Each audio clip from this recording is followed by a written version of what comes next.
Dito kami sa tindahan ni sister-in-law. Yan, Taduran, motor parts, and accessories. Dito ito sa ano? Oh, ayan o. And repair. Mag-repair ng mga... Dito ito sa Awang Dos. Yan, yan. Ayan, parts niya. Huwag maglabas. Huwag maglabas. Kurutin kita ngayon. Huwag maglabas.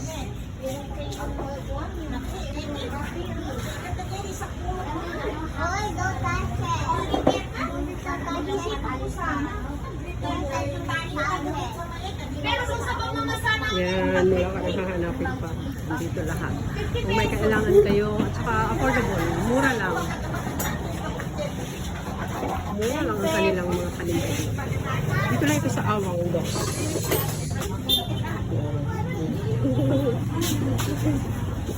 Tindahan ni sister-in-law.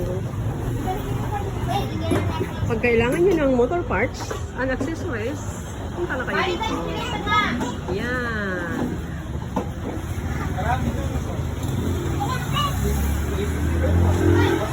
Along the highway lang ito.